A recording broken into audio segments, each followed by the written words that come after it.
"Wow, you look like a monster. Such a ruining of beauty."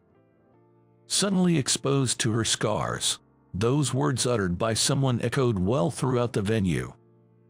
The lady, hiding her face as if frightened and trembling, appeared to be crying, prompting me to instinctively grab her slender wrist.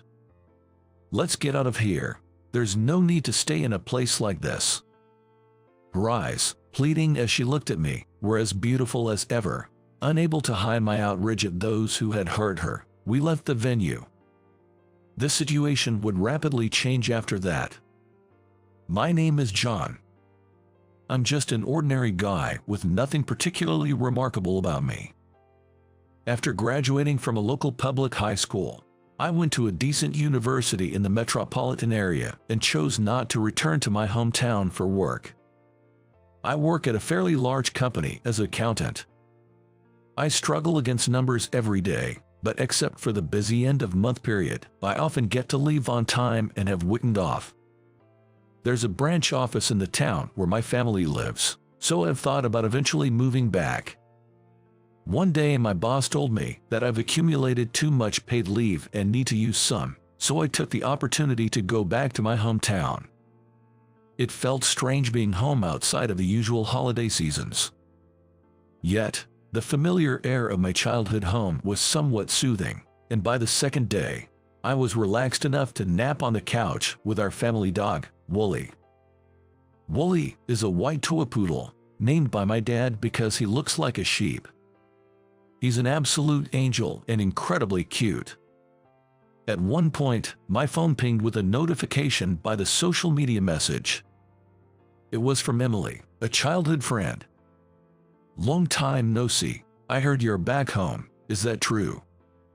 A message with a sticker which is cute, popular character tilting its head popped up. Emily lives next door, and we've been childhood friends for ages. But it's not like there's any romantic feeling between us. We're more like siblings. I heard she's working as a journalist for a local newspaper now. Her talent for English and her inquisitive nature still seem to serve her well. Right now, I'm just chilling with Wooly, so bored with nothing to do. It's so unfair that you get to take weekday off. There's a high school reunion tonight at 7. It's just a small gathering with about 20 people. I'll let Joshua, the organizer, know if you're coming. Really? Count me in. Thanks. I replied with a sticker from my favorite basketball comic, and suddenly, I was looking forward to the reunion that evening. The high school I attended was a relaxed academic school in the countryside. Not many went on to prestigious universities in the metropolitan area, with most aiming for the local national university. Those who went to universities in the metropolitan area were either top students, had specific departments they wanted to join, or didn't have the grades for national universities. I was supposed to easily get into a national university, but I got the flu on the day of the common exams and couldn't sit for them. I ended up going to a private university after I recovered. I was devastated at the time, but looking back, I landed a job and enjoyed my 4 years there, so no regrets. But since then, I've been extra cautious about my health. High school was incredibly fun, filled with silly antics. All the guys in my class were great, and at graduation, we were crying like babies. Emily, my childhood friend, was in the same high school and the same class. Even now, when we meet, most of our conversations revolve around those fun high school days.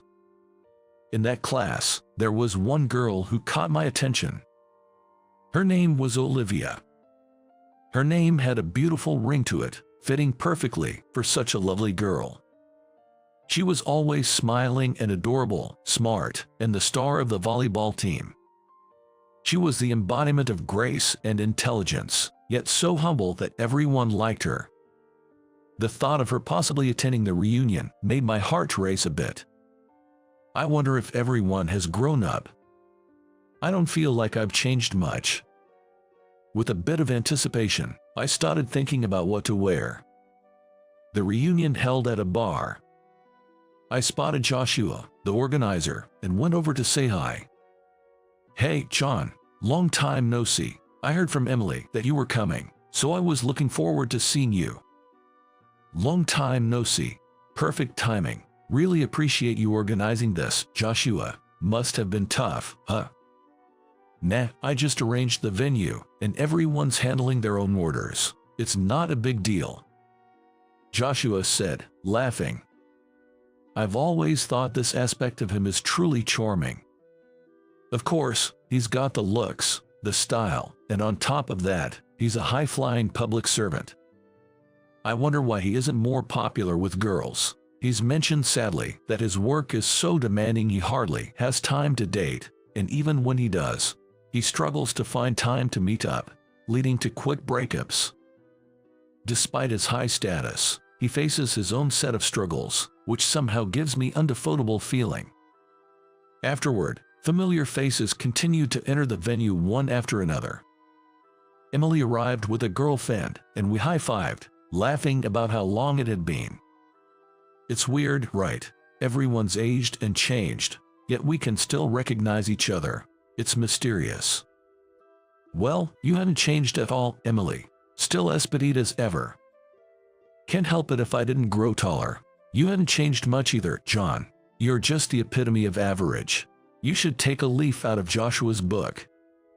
He has always been a looker, hasn't he? We're just not in the same league. The same jokes from the past felt incredibly enjoyable.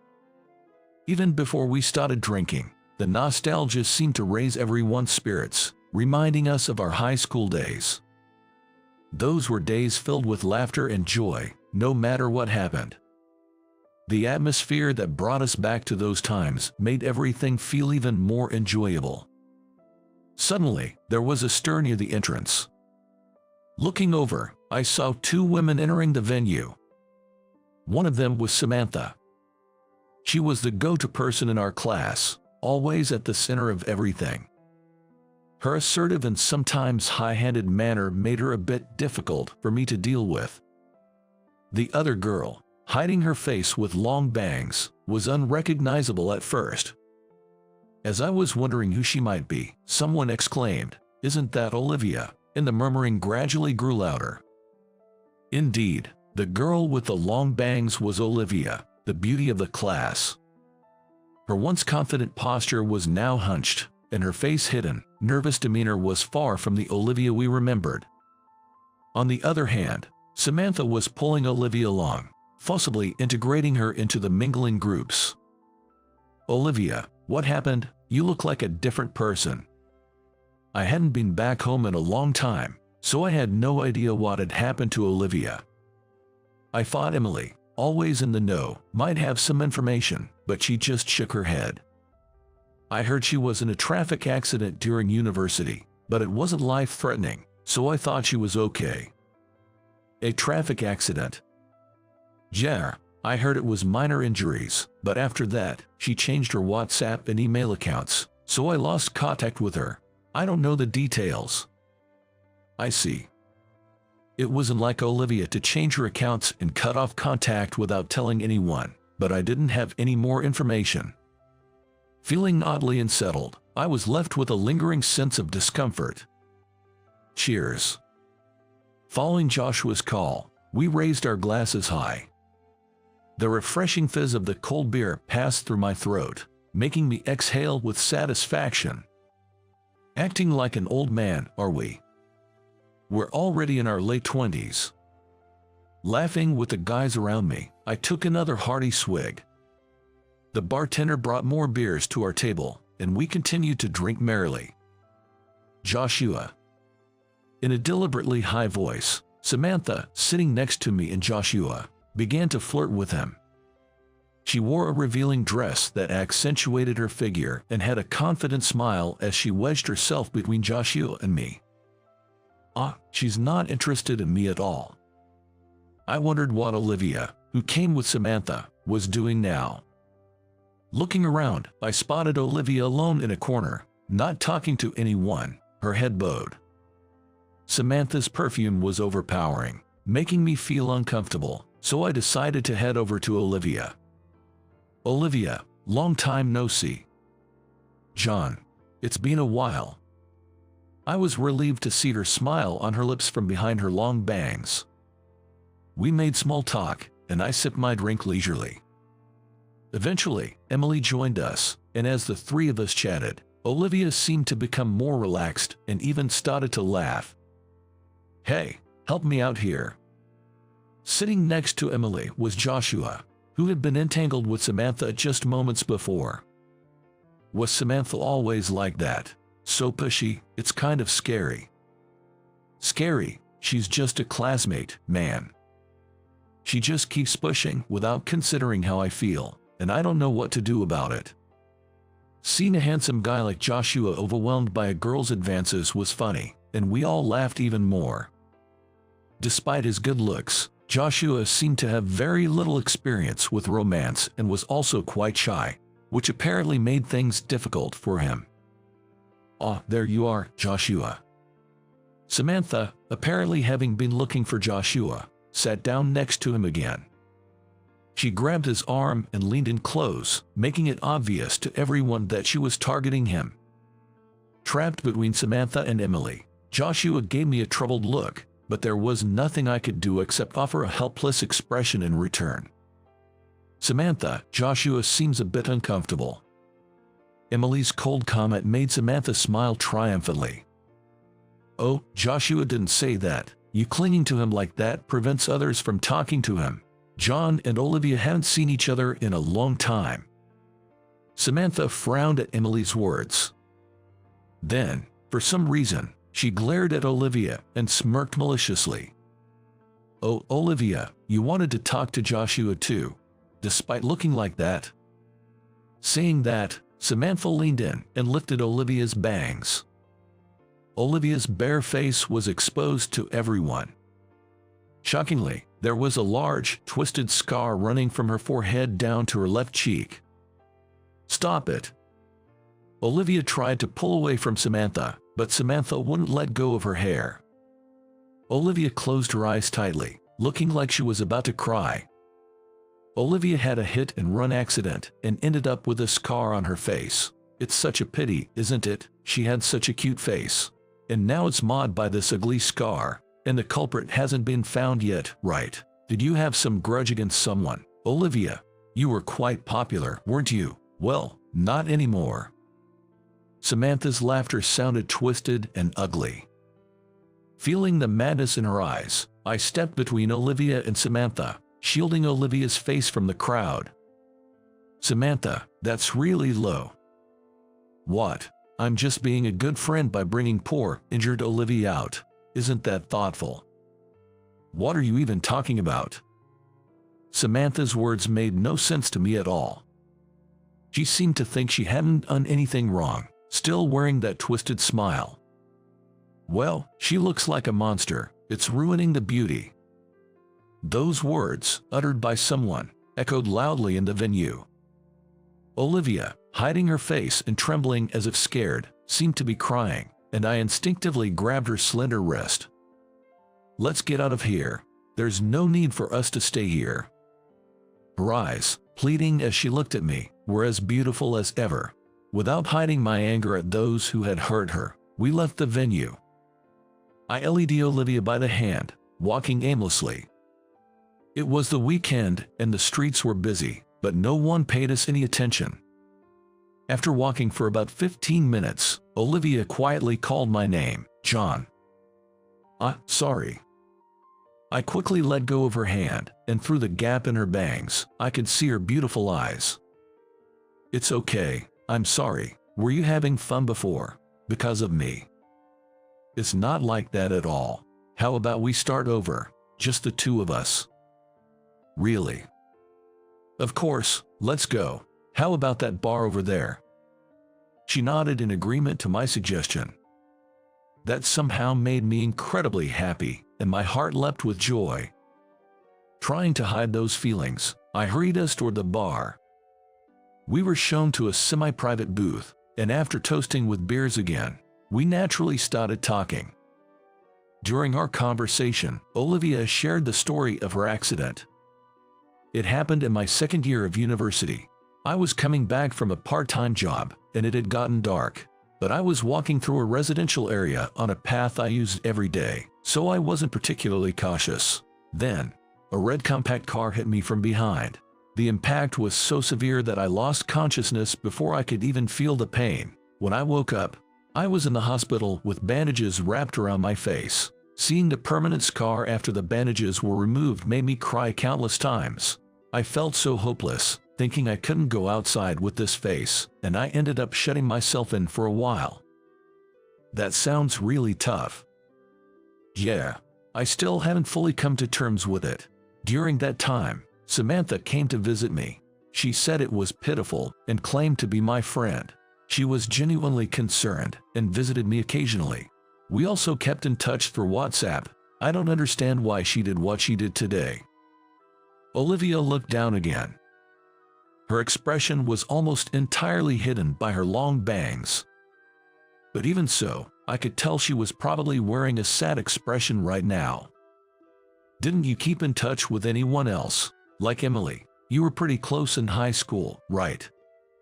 Samantha told me that with a face like this, no one would want to associate with me, and that I would only get hurt. I believed her and thought I had to live hiding away from people as much as possible. But you came to the reunion today. Samantha convinced me, saying it would be fine because she was there, but to be made a spectacle of like that. I couldn't understand why Samantha acted the way she did. It seemed clear to me that there was malice in her actions. That twisted smile of hers was frightening. To be honest, I can't see Samantha as a good person you describe. I felt like her true nature was what we saw today.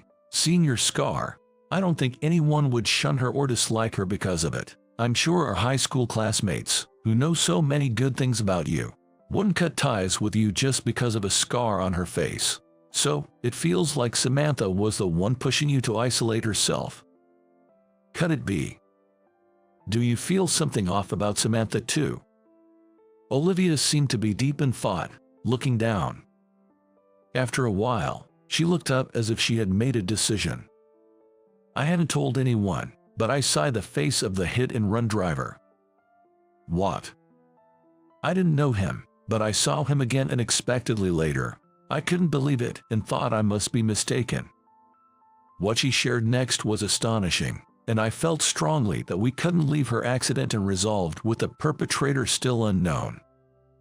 And so, I reached out to my two powerful allies. These allies are Joshua and Emily. While Joshua only claims to be a public servant, he is actually a detective with the state police. True, he is a local government employee, but he finds it troublesome to be bombarded with questions when people find out he's a detective. That's why only those close to him know about this. Emily, with her journalist's instincts and network, coupled with her proactive nature, is adept at gathering information and conducting investigations. Also, given her good relationship with Olivia and her helpful nature, I hoped she could offer support, so I decided to share the story with her. I did a bit of digging into Olivia's accident, but the investigation was strangely cut off at a certain point, and I couldn't find out more. Maybe there came under pressure. The meeting place was a restaurant in front of the station. After listening to Olivia's story, I sent her home and then called the two of them. It seemed they were still at the reunion venue, and they hurried over right away. The person Olivia saw with Samantha. You mean the suspect was walking with Samantha? Samantha is known for flaunting her lifestyle, and she's boasted about having a relative who's a member of the national parliament. Which parliament member? From the Democratic Party, Ryan. He's infamous in certain circles for his shady dealings. His popularity is waning, and he barely made a comeback in the last election through proportional representation, but it's doubtful he'll make it next time. That guy, it's not out of the realm of possibility for him to exert pressure. Despite calling the meeting, I found myself sidelined as they rapidly advanced the conversation. I briefly wondered if those two were a good match for each other. Lost in irrelevant thoughts, I was brought back to reality when Emily slammed her hand on the table. John, are you listening? We're going to commence to plan. While I was zoning out, They had apparently devised a plan. Their confident smiles were reassuring, yet slightly intimidating. Their plan was straightforward. Joshua agreed to reinvestigate the case, while Emily would look into the circumstances at the time and Samantha's social connections. Based on this, they planned to use Samantha's interest in Joshua to call her out and get a confession. Joshua invited Samantha to a dimly lit, stylish bar. He had a microphone in his pocket that was connected to Emily's phone. It could record and pick up voices, a very handy device. Olivia, upon her request, joined Emily and me in a corner seat far from where Joshua and Samantha were, to observe the situation. Joshua and Samantha sat next to each other at the bar counter. The bartender was an acquaintance of Joshua, and he had been briefed beforehand. Joshua's drink was prepared without alcohol. "I'm so happy you invited me, Joshua. I've wanted to talk more with you since the reunion." Joshua, usually shy, was lavishly flattering Samantha. Becoming generous, Samantha laughed in a high-pitched voice, her spirits high. It seemed she was quite drunk. Olivia watched them silently, with intensity. "Speaking of Olivia, have you been in touch with her since then? It was you who brought her to the reunion, right? Talking about another girl here, isn't that a bit tactless? You know John, right? Seems like he's interested in Olivia." Joshua casually brought me up, his face wearing a sly grin, as he questioned Samantha. With his good looks, that smile could easily deceive. To me, it seemed utterly unnatural. "John, oh, that guy, he was protecting Olivia at the reunion, right, I see." Samantha raised her voice disinterestedly, then started fiddling with her hair. Seemingly bored with the topic not being about her, she frowned, clearly displeased. It was shocking to see Olivia's scar. Even though it was planned, Olivia tensed up. Emily rubbed her back, looking at her worriedly. I was watching them to make sure I didn't miss any of her actions or expressions. Right. Poor thing. Such an ugly, big scar. Her life's practically over. Can't even go outside. Wonder what you'll do now. I thought you were close. You sound quite indifferent for someone who came to the reunion together. Well, it's none of my business, but I have to admit, watching a girl who used to be so popular become a shut-in has been quite entertaining. Samantha's face twisted into that same distorted smile. This is her true nature. Utterly twisted and corrupt. That girl, after the accident, she became a bit clingy when I showed her a little kindness. Well, I orchestrated that. I made sure she was isolated from everyone else and then played helpful person. She has no idea I was behind her accident. Samantha laughed heartily, downing her cocktail in one gulp. It was a cocktail that tasted good but had a high alcohol content. Joshua, knowingly offering her drinks, is quite cunning. It seems the strategy to get her drunk and talking is a great success. How did you manage it? Joshua's tone was gentle, but it was an interrogation. He's a master at questioning. Using a mix of soft and hard tactics, he was drawing out information from her. I had a friend help out. Of course, I paid them well for their trouble. It's something only someone who has charm like me could pull off. Amazing, isn't it?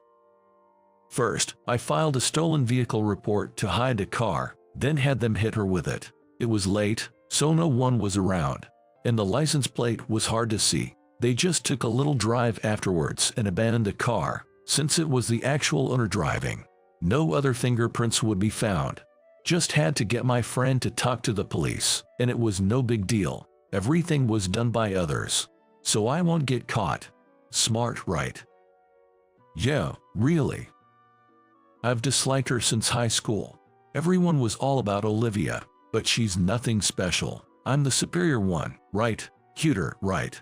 I should have been the only one in the spotlight. As she spoke, Samantha became increasingly agitated. Without the need for a microphone, their voices carried over to us.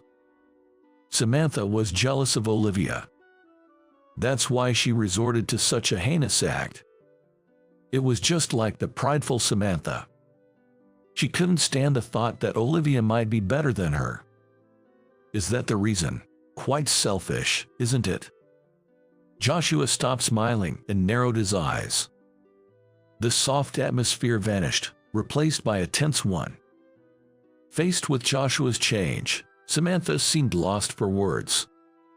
Samantha, the truth is, I'm this kind of person.